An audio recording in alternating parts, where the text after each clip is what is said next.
Olá, seja bem-vindo a mais uma Escola Bíblica. Este lugar especial onde nos encontramos para desfrutar da Palavra de Deus, em que podemos estudar e aprofundar mais sobre a vontade de Deus para a nossa vida. Temos ao longo dos últimos programas tido a oportunidade de estudar e aprofundar sobre o livro de Deuteronômios e hoje vamos continuar a fazê-lo. O nosso convidado de hoje é o pastor António Rodrigues. Pastor António Rodrigues, muito prazer tê-lo aqui. Olá Rita, muito obrigado pelo convite e também é um prazer estar aqui. E com a ajuda então do pastor António Rodrigues vamos ter a oportunidade hoje de aprofundar um texto muito interessante do livro de Deuteronômios. Mas antes de eu falar sobre esse texto, gostava que a introdução fosse feita pelo pastor António Rodrigues. Podia-nos fazer um pequeno resumo daquilo que vamos ver hoje? Claro. Hoje iremos abordar a exortação que o grande líder Moisés vai fazer ao povo, mesmo antes do povo entrar na terra prometida, na Canaã. E essa exortação, por razões óbvias, lembrar princípios que são fundamentais para aqueles que querem caminhar sempre para Deus. Exatamente, vamos ver aquilo que aconteceu para depois perceber como é que nós podemos aplicar à nossa vida. Claro. Vamos fazê-lo como sempre abrindo a nossa Bíblia, não é? Hoje vamos abrir a nossa Bíblia no livro de Deuteronômios, no capítulo 4, e através do versículo 8 vamos fazer também então a introdução ao tema daquilo que vamos falar hoje. E diz-nos assim, no livro de Deuteronômios, no capítulo 4, no versículo 8, "E que grande nação há que tenha estatutos e juízos tão justos como toda esta lei que eu hoje vos proponho." Então, este texto fala-nos de uma grande nação. Que grande nação era esta? Claro, a palavra grande nação vem de uma promessa que Deus fez a Abraão. Que ele teria uma grande descendência, seria a grande nação. E, ao longo do tempo, Deus tem tentado relembrar ao seu povo a promessa que ele fez para com Abraão. E daí que, para Deus, todo aquele que chega a ele é grande. Porque Deus é maior, não é? Se assim posso dizer. E esta nação que, conduzida por Deus, que saiu do Egito, passou 40 anos no deserto, portanto, conduzida por Deus, teria que ser sempre, aos olhos de Deus, uma grande nação. E Deus tem um plano para essa grande nação. Plano esse que, ao fim de 40 anos, vai resultar na entrada da terra prometida. Então agora, nesta necessidade de entrar na terra prometida, também vai haver uma preparação necessária, existe uma exortação então, como falámos, que Moisés vai fazer.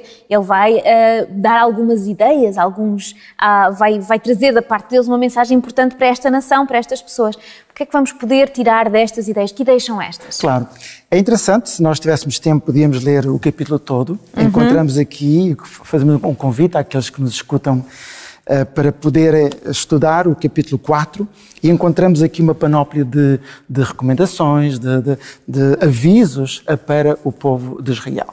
Como sabemos, o povo de Israel nesta altura, eles estavam num vale, o Vale de Satim.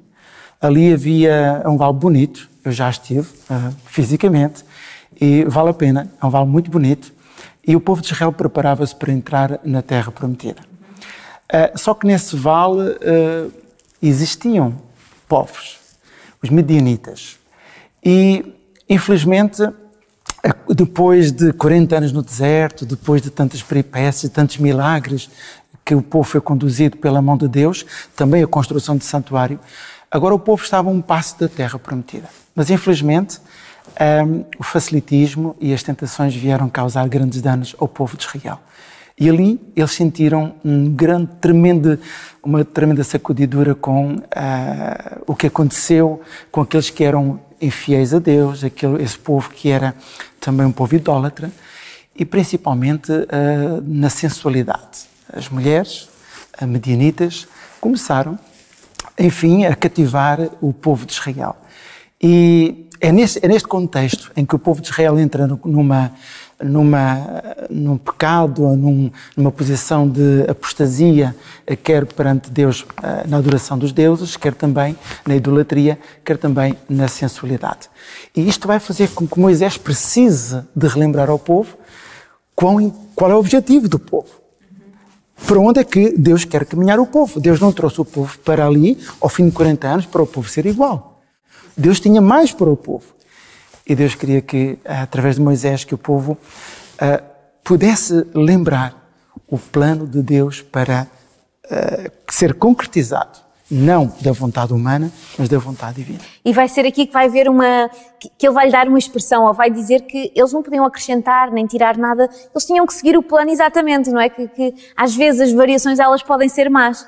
E ele vai ajudá-los a perceber isso. Como é que ele vai fazer isto? Claro, é interessante que, como tu leste no verso áureo, que grande povo há que tem estatutos, não é? Juízes tão justos. Quem fez os estatutos? Quem fez todas as leis? Deus. Nenhum outro povo tinha a bênção de Deus. Por vezes, nós próprios dizemos, bom, se eu fosse Deus não fazia esta lei. Não sei se esta lei está bem feita, porque nós temos essa tendência. Exato. E os povos à volta do povo de Israel tinham leis feitas por eles próprios. Uma lei feita por um homem é sempre uma lei condenada ao fracasso. Mas uma lei feita por Deus não há fracasso. Então, esta é o relembrar da importância de Deus ter dado as leis ao seu povo. Não eram leis humanas, eram leis divinas. Que povo havia tão grande? O que fazia grande o povo não era a quantidade, mas o respeito, a aproximação que tinham para com Deus através da sua lei. E aqui faz a diferença. Exatamente, e então eles têm que perceber que o desviar-se era mais para ele. Então eles deviam manter-se fiel. Falámos aqui um pouco desta idolatria e também desta sensualidade. Estas coisas faziam-lhes mal à vida física deles, mas também faziam mal à vida espiritual deles, porque acabava por ser uma corrupção não só física, mas também espiritual. Claro, normalmente o pecado começa numa decadência espiritual. Exato. Porque Jesus foi a prova evidente de quando a espiritualidade tem poder na nossa vida, quando vem a tentação, usamos os mesmos argumentos bíblicos para afastar a tentação. Mas no caso do povo de Israel, diz-nos que o facto de eles terem estado 2 meses a preparar a entrada na Terra Prometida, levou-os a uma ociosidade. Levou-os a enfraquecer o seu pensamento das coisas de Deus. Isso acontece como nós, como cristãos, não é? E diz Moisés, vai precisamente lembrar, e diz no verso 10, lembra-te do dia em que estiveste diante do Senhor.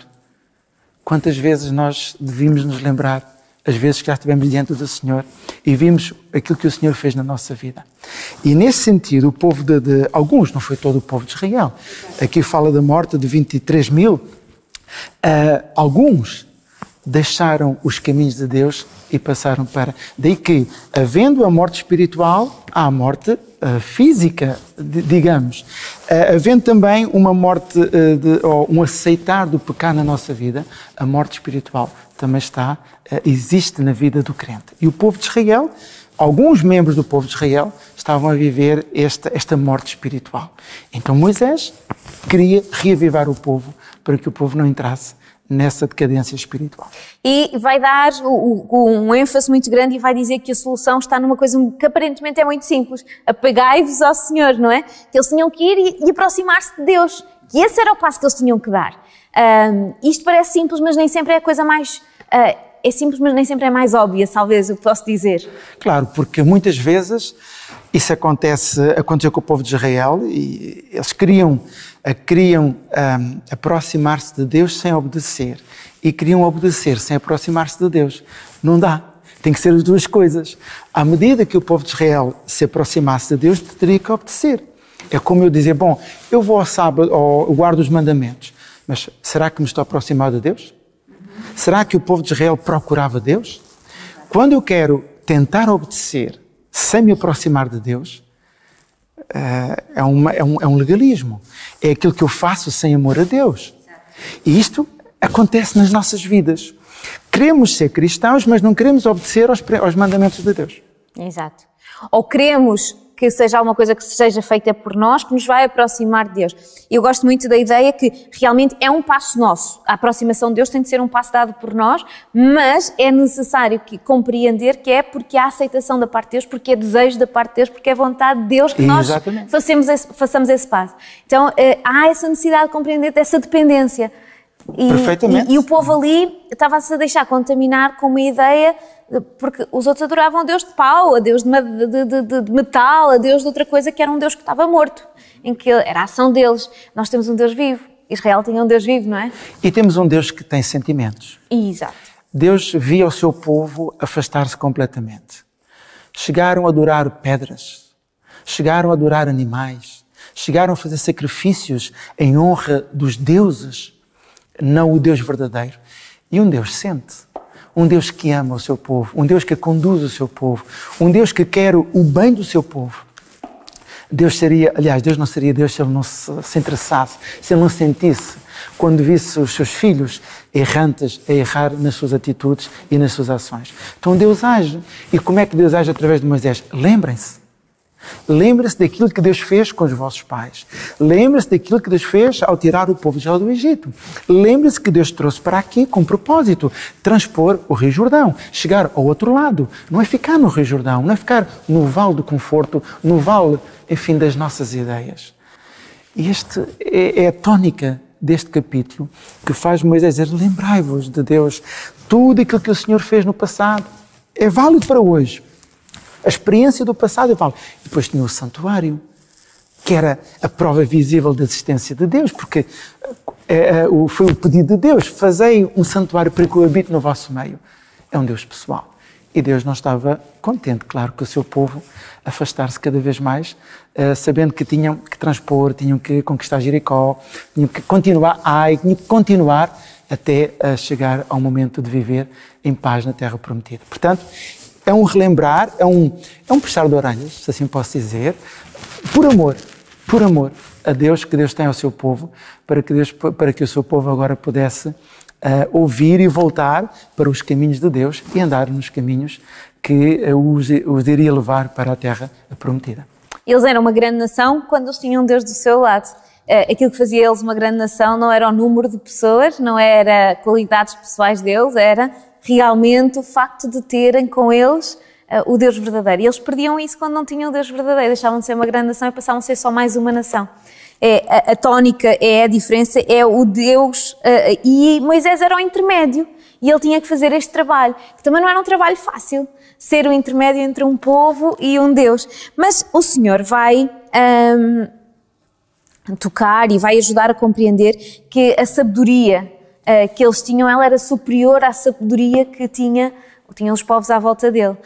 Será que às vezes nós, como cristãos, esquecemos-nos disso? Eu creio que é um facto muito importante na nossa vida. Deus fez as leis, deu os princípios ao seu povo, não para que o seu povo pudesse apenas eles usufruírem dessas bênçãos, mas que fosse uma luz para aqueles que estavam à sua volta. E à medida que eles punham a lei de Deus em prática, os princípios, os outros povos deviam sentirem-se atraídos pelas bênçãos, pela veracidade, pela multiplicação dos bens e também da própria nação, da proteção das doenças, da proteção dos inimigos. Ou seja, quando nós aprendemos os princípios de Deus, não é só a obediência que conta. O resultado é muito mais do que isso.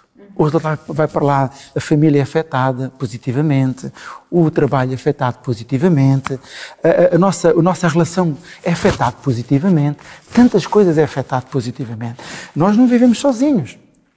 Deus deu para o seu povo para que ele fosse depois uma luz, pudesse agora levar aos outros o conhecimento da verdade.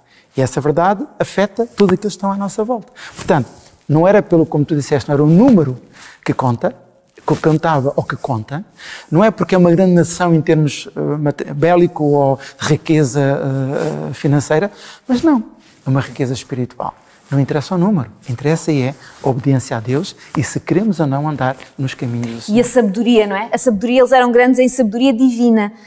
Isto também nos ajuda a nós a perceber a importância que nós temos como cristãos. Porque nós, como cristãos, temos este lugar, a nossa posição. Da mesma forma que aqueles homens tinham o santuário para que fisicamente os outros povos pudessem ver Deus à volta deles, que nas ações deles pudessem ver Deus à volta deles, na forma como eles falavam, na forma como eles agiam. E eles, em vez de passarem aos outros, às vezes eram contaminados e eram eles que se deixavam levar, como já falámos, pelo pensamento e as formas de estar dos outros povos.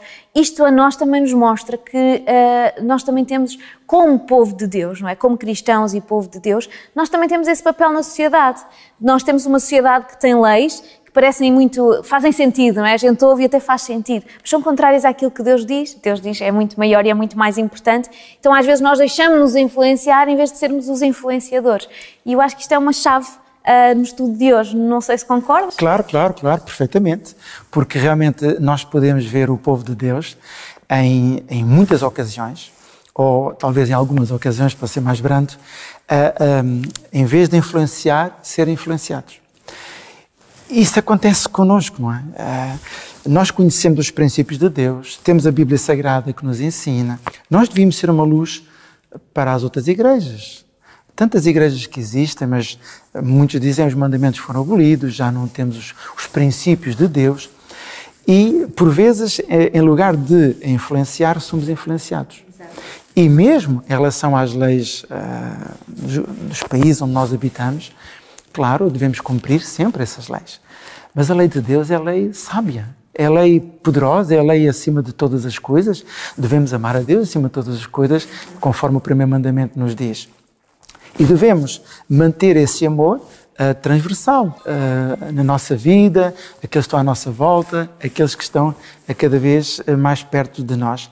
Daí que o povo de Israel tinha, ou devia ter um objetivo: ser uma luz para as nações que estavam à sua volta.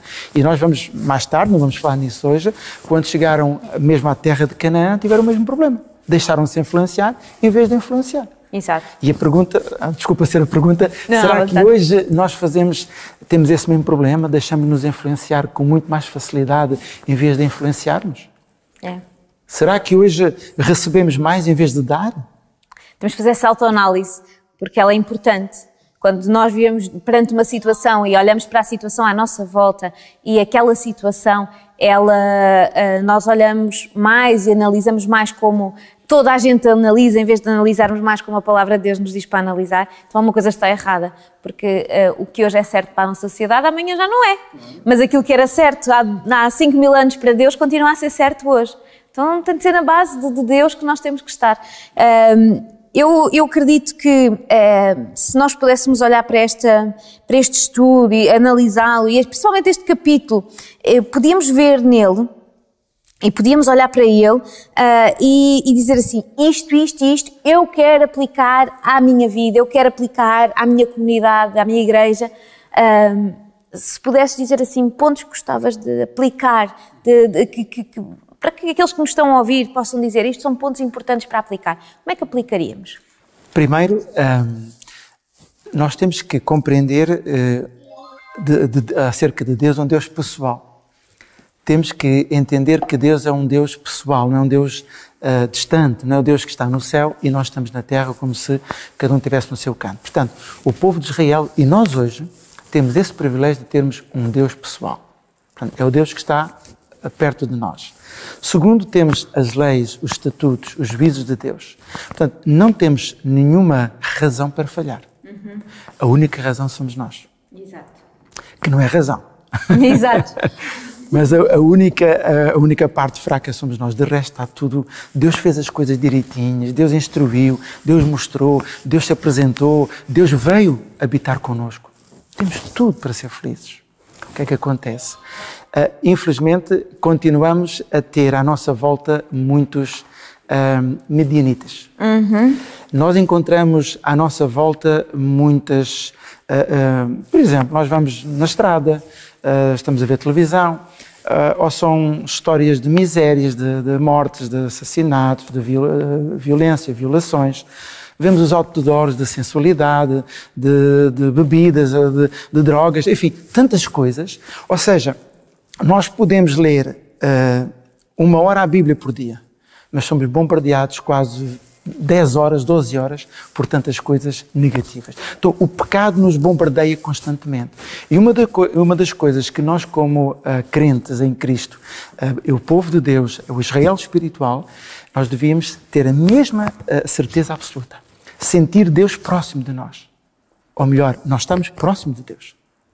e procurarmos andar nos caminhos de Deus, mas de uma maneira simples, poderosa e transparente.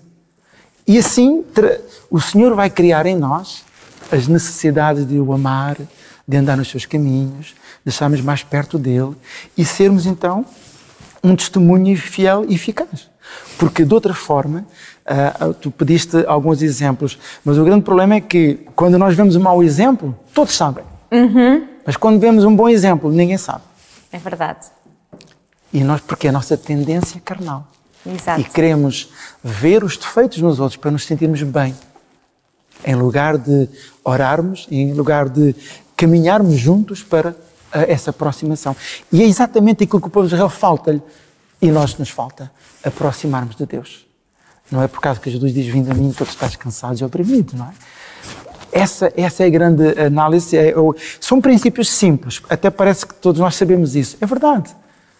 Mas será que estamos a pôr em prática? Será que nos lembramos desses princípios? De termos Deus pessoal e vivermos nos princípios de Deus? Eu não sou extremista, nem quero fanatismos.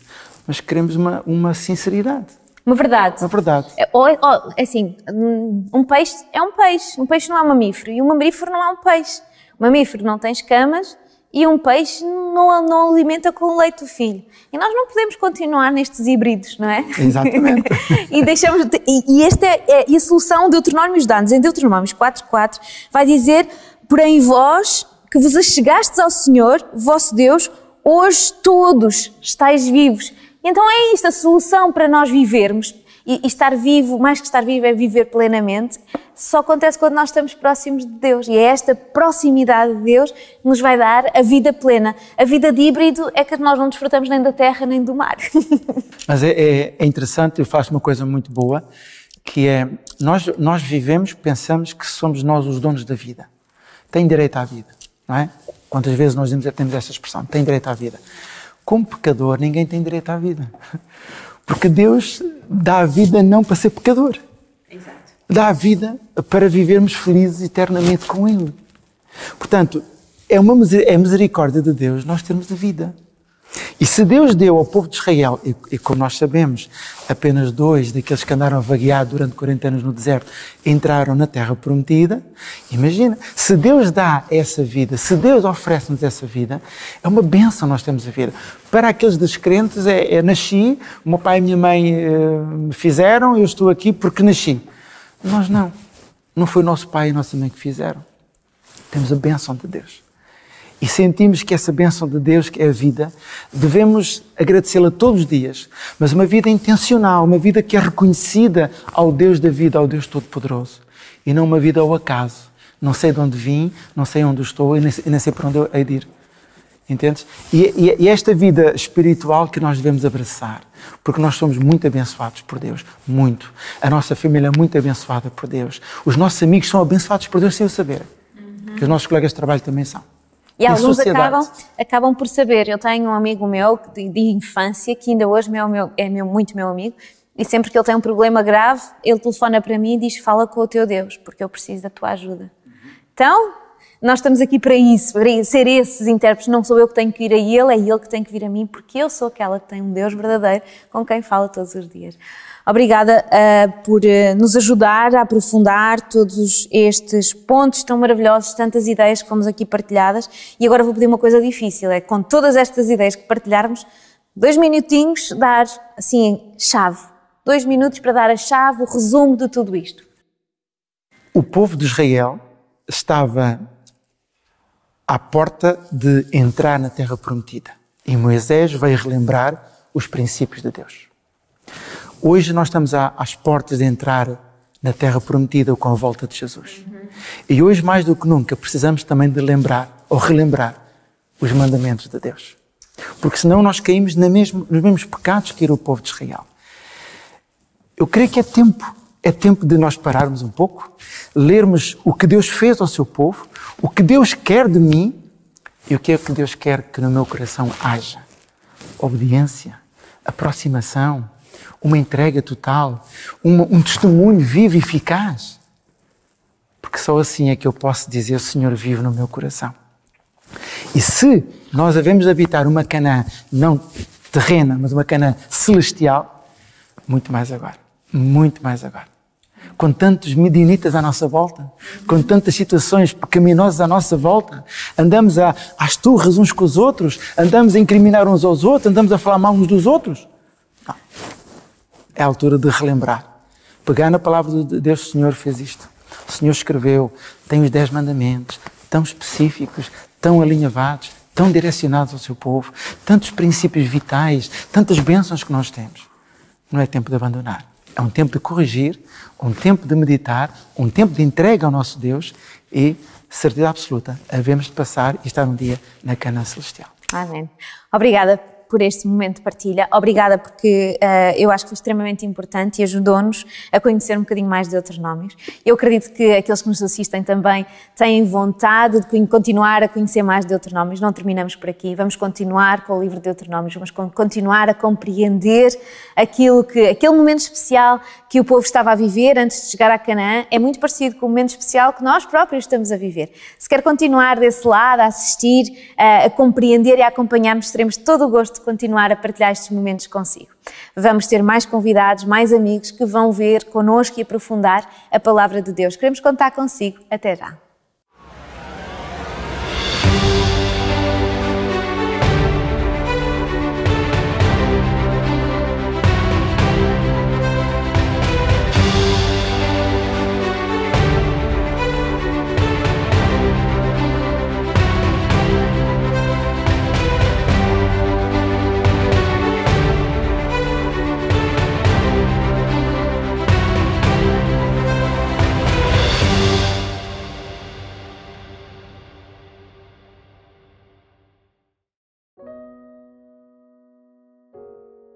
Certa vez li uma história que falava sobre um dia em que os órgãos do corpo humano entraram em guerra. Tudo começou quando resolveram eleger o mais importante, o órgão rei, o comandante.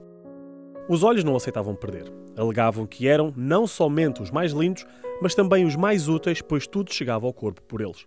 O cérebro, porém, afirmava com veemência: ora, quem é, por acaso, que interpreta todas as imagens trazidas pelos olhos e cria para o resto do corpo as emoções, os instintos e todos os sentimentos e reações? A boca, para variar, não aceitava ficar calada. Alegava que nada valia a visão dos olhos e a coordenação do cérebro se ela não realizasse a sua tarefa de provar, mastigar, ingerir e falar.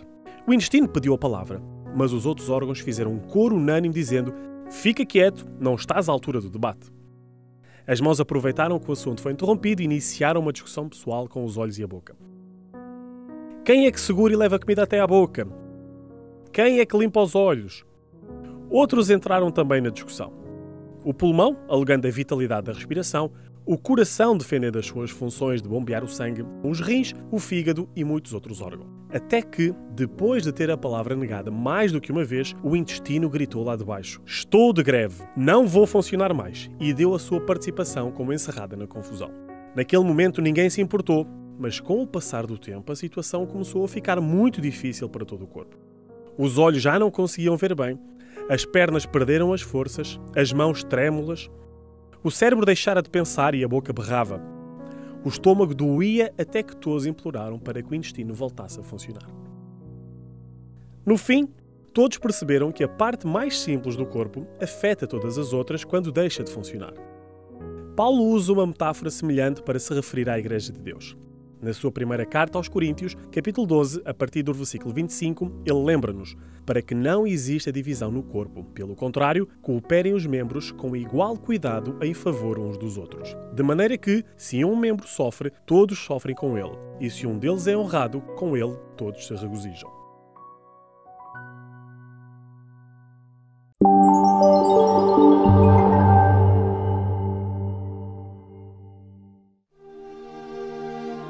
A beleza da natureza inspira a arte.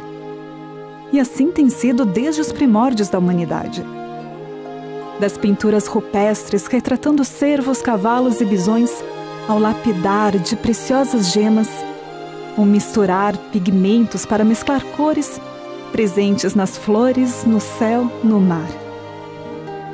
Nas mais diferentes eras, em todas as épocas, a galeria de arte da humanidade tem expressões daquilo que contemplamos e apreciamos no natural.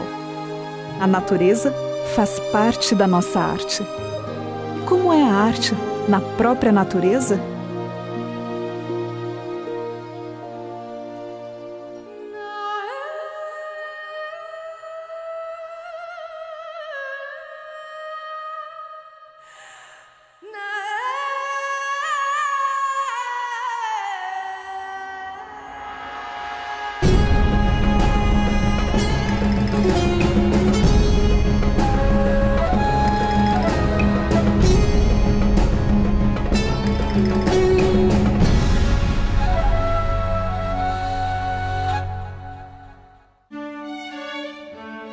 A arte é, em geral, compreendida como qualquer atividade ou produto realizado pelo ser humano com finalidade estética e comunicativa.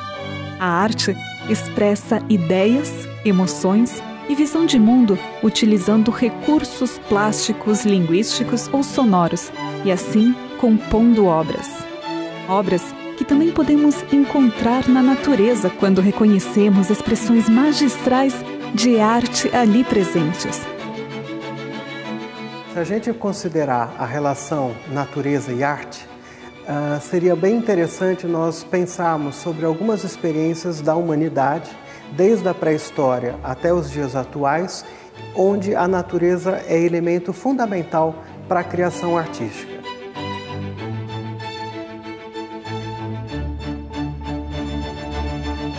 In the early Renaissance in Europe, one of the greatest artists that we know was Albrecht Dürer. And a famous painting of his depicts a rabbit. Many people have seen this. It's exquisite detail. You know, you can see individual pieces of the fur and the eyes and the ears and the limbs of the rabbit, beautifully rendered by Dürer. But think about it, he's painting something that already existed. In other words, the art of his beautiful painting of this rabbit depends on the rabbit itself. The rabbit itself is the source of the beauty. Without the rabbit being there for Albrecht Dürer to see and to paint, there would be no painting. So in a sense, the beautiful art of Albrecht Dürer, which is exquisite, it would need millions of dollars now to buy that painting, depends on this little ordinary rabbit, which isn't ordinary at all. In a sense, the art is already there, and you can go in case after case. Butterflies, orchids, even snakes. I think a beautiful boa making its way through the jungle floor as it's moving along, or these little brown snakes that I see in Chicago when I go out and walk in the forest that in the fall love to come out on the path in the sunlight and warm themselves. You study them in detail and you see this exquisite, really artistry in this little ordinary snake. So the more we look at nature in detail, the more artistry we see.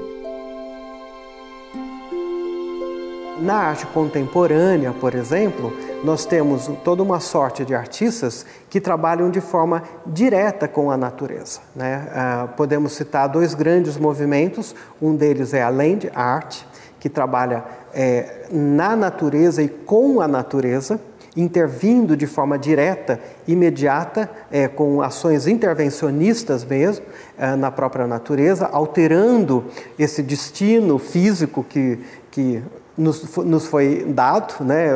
Recebemos isso como prêmio, e também a Body Art, até tomando uma consciência, uma retomada de consciência, em que no mundo contemporâneo a gente percebe claramente que o homem não está dissociado da natureza. Algo que talvez ao longo da civilização, cada vez mais a gente foi estabelecendo um hiato entre natureza e ser humano.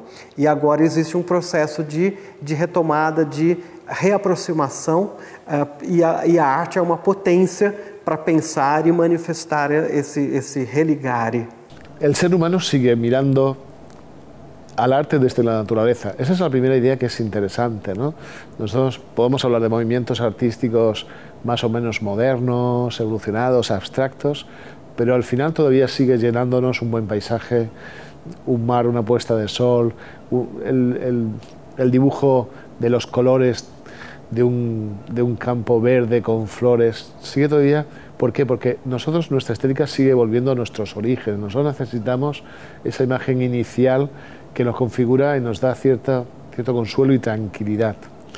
A mí hay algunos elementos artísticos de la naturaleza que me resultan cuanto menos llamativos. A mí me gusta pintar y me cuesta mucho trabajo conseguir algunos colores. Es más, a veces cuando paseo con mi esposa y vemos ciertos colores, nos reímos porque digo, si yo pintase ese color nadie lo creería. O sea, nadie pensaría que eso es verdad, que ese color, pero existen esos colores.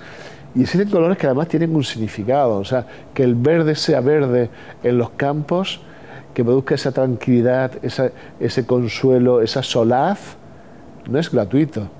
Que una salida, una puesta de sol tenga una frecuencia tan baja de color y sea un rojo o colores anaranjados, no es gratuito, porque es que alguien me está diciendo, mira la puesta de sol, esto es relevante.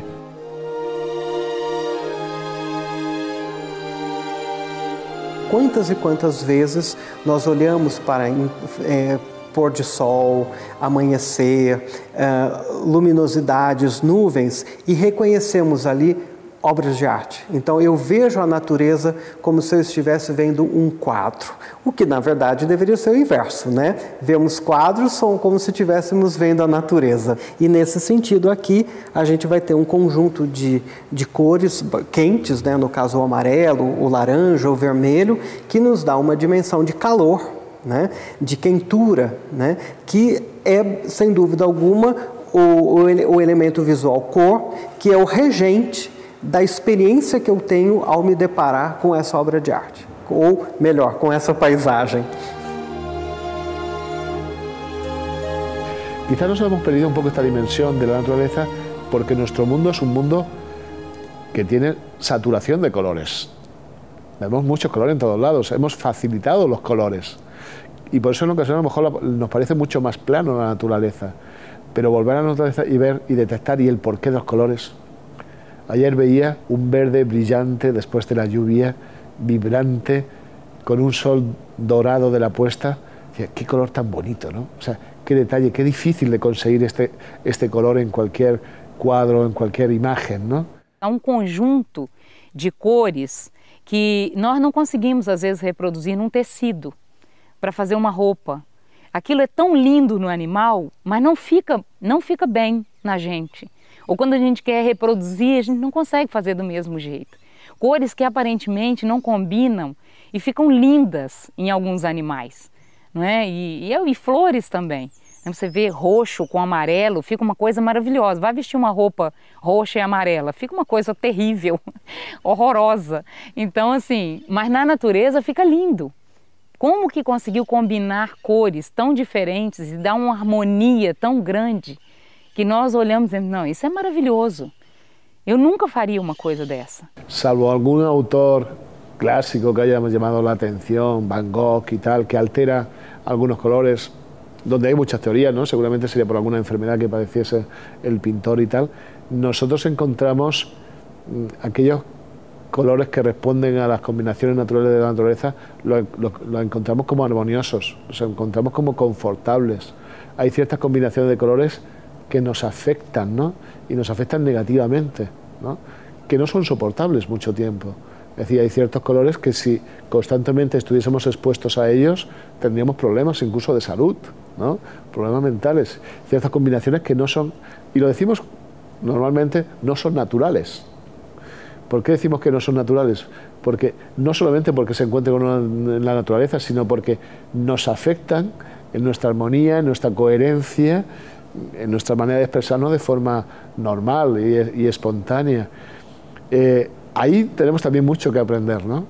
Cuando uno visita países como Brasil y ve, por ejemplo, las aves, la variedad, el uso de los colores, las formas, los plumajes, entre todo el follaje del verde y de ciertos tonos de color verde, nosotros encontramos volando un tucán y es como que se nos abre, hay un insight mental, ¿no? En ese momento dices, ¡guau, qué espectacular!, ¿no? Pero si te das cuenta son detalles. O sea, no es la sobreabundancia, la saturación de un color, ¿no? Hay colores que resultan como más aposentados, más estables, nos producen solaz, ¿no? Sentarse a ver un prado extensísimo con un lago al final de color verde, a cualquier persona le hace mucho bien, le produce salud, ¿no? Me está dando un mensaje este proceso, ¿no? Me está ayudando a entender que yo estoy diseñado con relación también a ciertas formas y a ciertos colores, ¿no?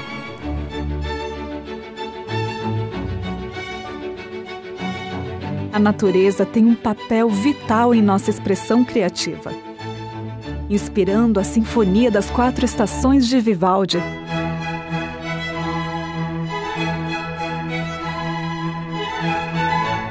a arquitetura de Frank Lloyd Wright e a fotografia de Ansel Adams,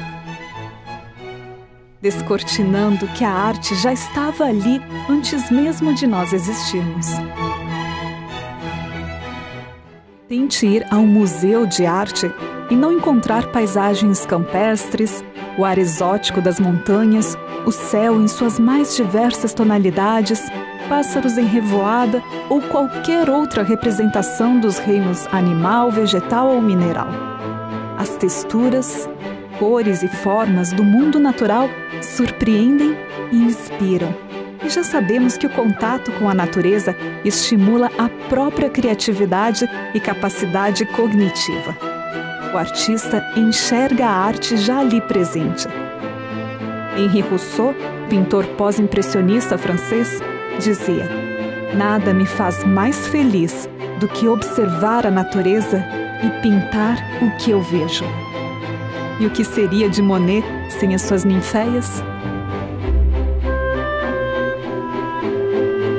Quando me perguntam como reconhecer uma obra de arte, eu gosto de usar um exemplo, um episódio proposto pelo Pablo Picasso, famoso artista cubista, um dos gênios da arte do século XX, e ele disse o seguinte: se você quiser saber se você está diante de uma obra de arte, pegue um espelho e vire esse espelho para o quadro.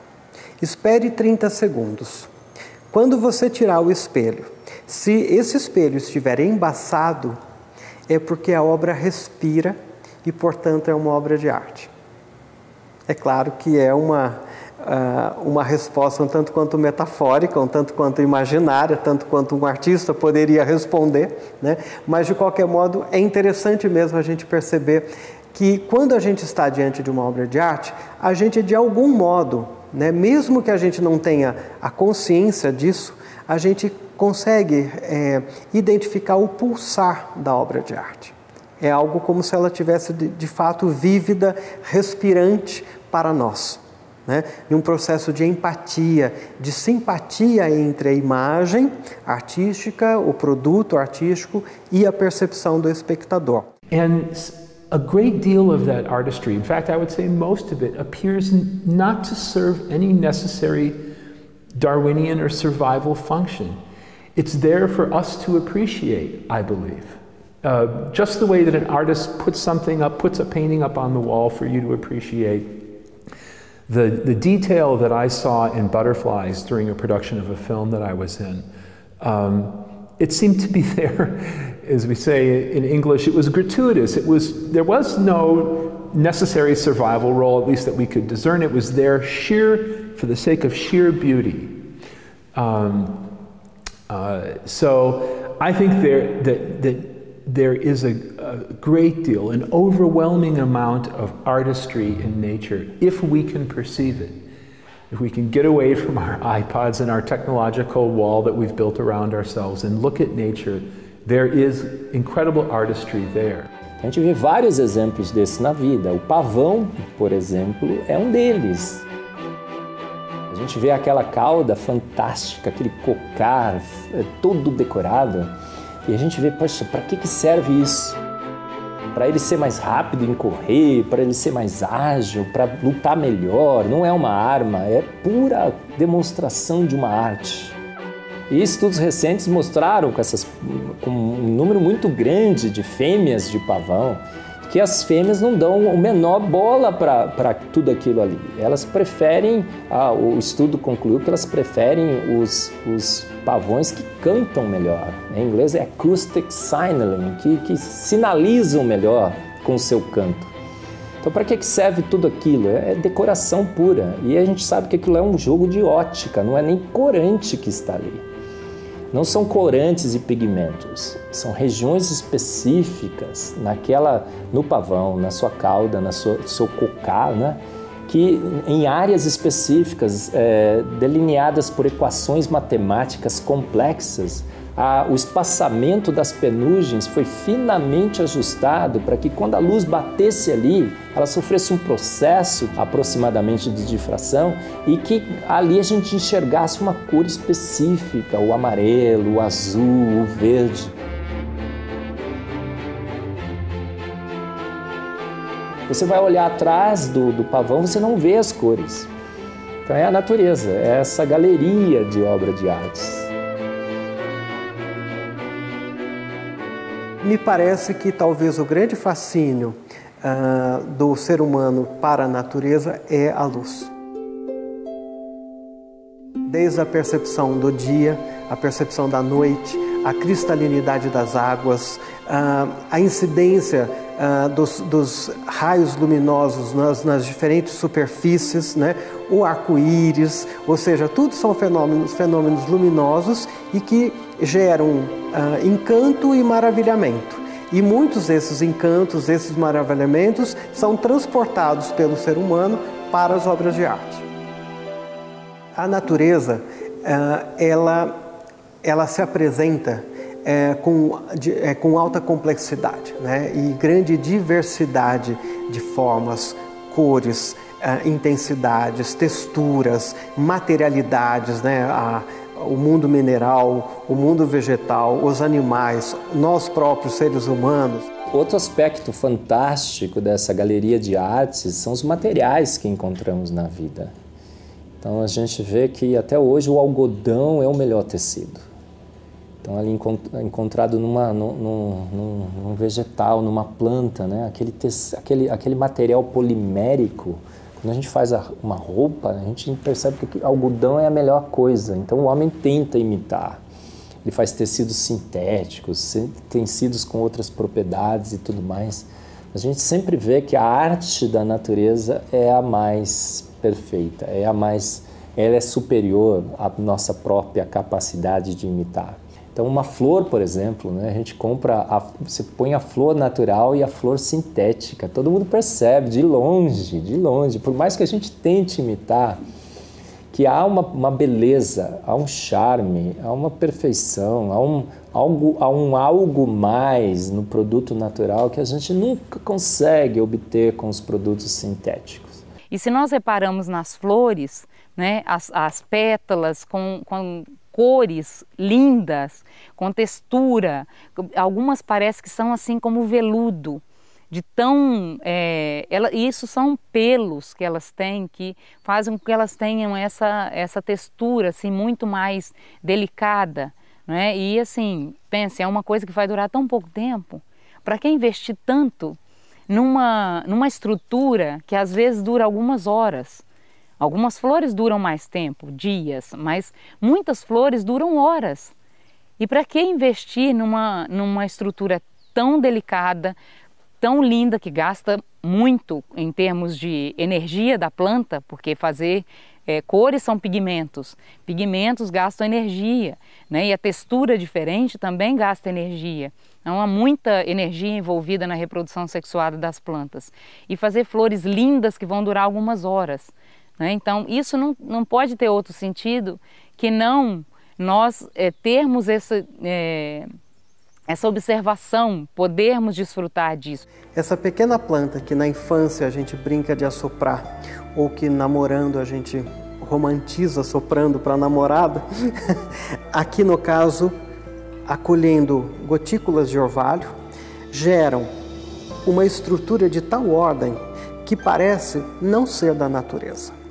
Essa imagem, essa planta aqui não pertence à natureza, ela é um fenômeno de linguagem, onde nós, seres humanos, percebemos a inventividade humana, o trato do material como obra de arte. Esse trabalho parece ser uma escultura concebida com bolhas de vidro, com caquinhos de vidro, né? Bem ao molde das janelas das igrejas góticas. Aquilo que inspira os dons artísticos de um ser humano, a maior vocação, a maior, eu diria, inspiração, a maior motivação ele encontra na natureza. Eu diria que desde uma molécula, as partes menores da matéria que compõem a vida, elas têm realmente simetrias e uma beleza realmente que nos encanta. Então essa mistura, essa combinação de beleza em todos os níveis, desde o macroscópico, mesoscópico, que é a nossa, eu diria, ao nível da existência humana, aquilo que eu posso observar aqui por onde estou, até o mundo microscópico, eu vejo realmente coisas fascinantes que despertam a curiosidade e o desejo de conhecer. E isso também inspira no ser humano talvez o desejo de reproduzir as suas habilidades artísticas, né?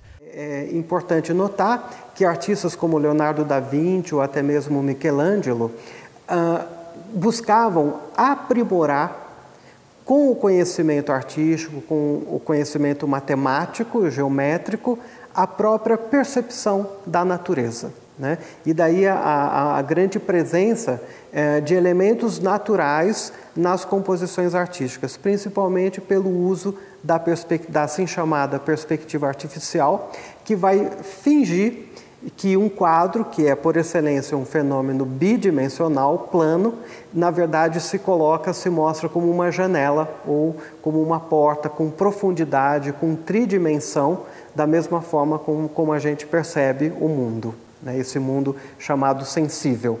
Então, uma relação entre o mundo sensível, oferecendo informações que serão reelaboradas artisticamente, criativamente pelos artistas, gerando uma segunda ordem natural, que seria a obra de arte. No one would walk into a gallery and see beautiful paintings on the wall and not be motivated to ask about the artist.